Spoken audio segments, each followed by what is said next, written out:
this video does come with a warning. Macros cannot be undone.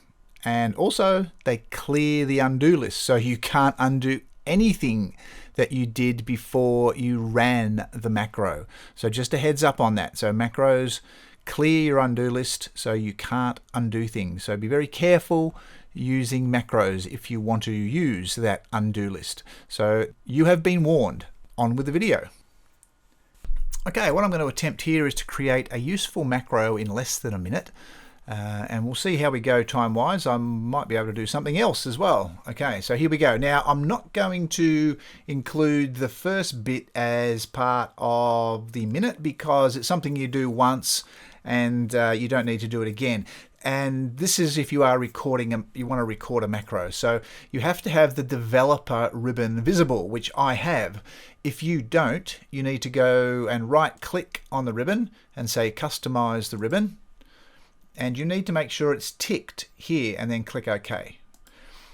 Now I will start the clock. So what I want to do is I want to create a macro for center across selection. Now this is a setting that's better than merge and center. Okay, it has less issues, but it doesn't have a button, and it takes quite a few clicks to use it. So it's a good reason to create a macro for it.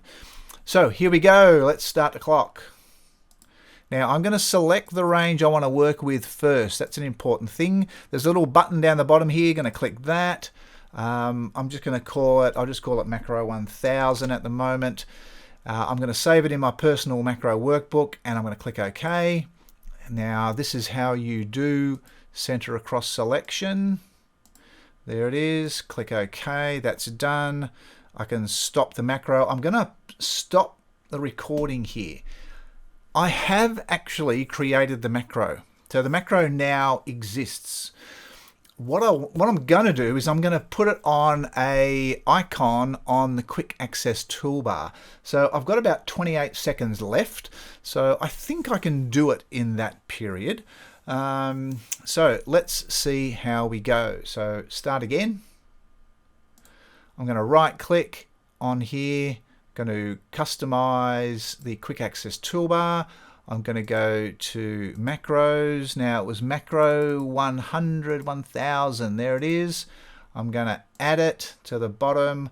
I'm going to change the icon. I'll just do that one. Click OK and click OK and stop. So now I have an icon that will run that macro. There we go. So what have we got? It's that little eye symbol. So this is another heading that I want to center across. And notice that this is a different range.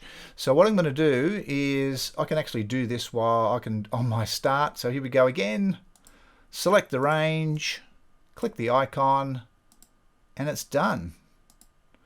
So that icon will run the center across selection. Now the advantage with center across selection is you can actually select each of these cells. If you try and do that, if I just copy this down and let's say copy, this is a heading,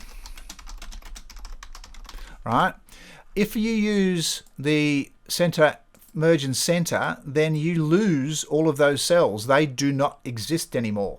And that can cause issues with macros, funnily enough, as well as copying and pasting and things like that.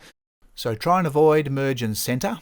Obviously it's got a button, so that's why creating a macro is really good. So now you have a macro that can do it, so I can get rid of unmerge, and so I can use select the range, click that little icon now, and it is doing center across selection for me.